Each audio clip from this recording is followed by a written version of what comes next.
So what are some things that happen behind the scenes that people don't see when it comes to mediumship? For me, the biggest thing I think would be is all of the personal time and dedication to unpacking your own stuff.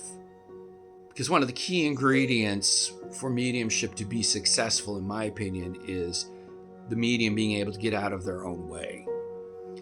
And so, you got to unpack your belief systems around security, vulnerability. How do you feel about spirits and ghosts? Because you see, part of my problem is when I was 3 years old, I lived in a very negative haunted house. And so my experience with spirits was not a pleasant one. It was not fun. And so I know some of that has lingered within my consciousness and occasionally bubbles up. And if I haven't addressed that, that's definitely going to affect my work in communicating with those in spirit. Next is meditation. To me, this is a very big thing.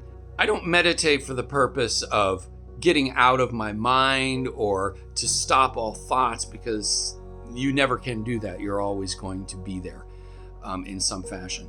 But no, what meditation in context of mediumship does is it helps you get clear on your energy, your mind, and letting it go. And as a result of letting it go, and also as a result of knowing yourself deeper on that energetic level, when a spirit communicator comes in, you'll be able to tell the difference. But that doesn't happen overnight. That doesn't happen even after 3 months, 6 months. For some, it doesn't even happen after meditating daily for a year. I'm not one of these teachers who believes that you can go to a class or learn a specific method and you're already ready to be out the door with a sign up giving professional readings.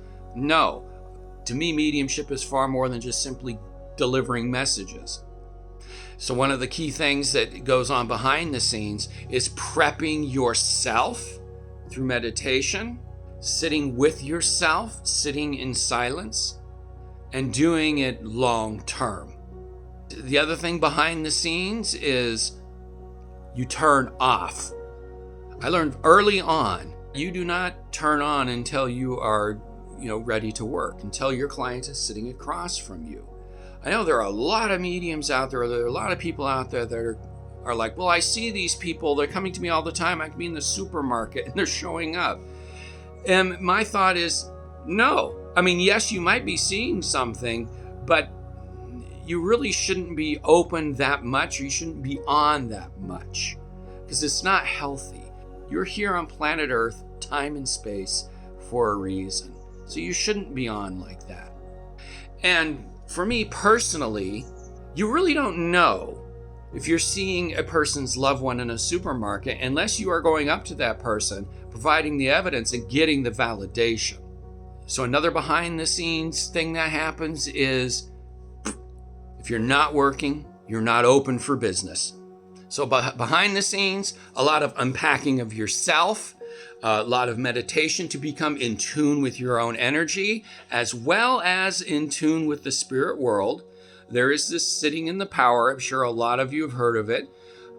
So there's that aspect to it as well. But I think so long as you're much more aware of yourself and clear about yourself, it makes that identification of the spirit communicator just as well. And the other thing too is behind the scenes, when you're not working, you're not open, you're off. It protects you, protects your energy, protects your health and your state of mind.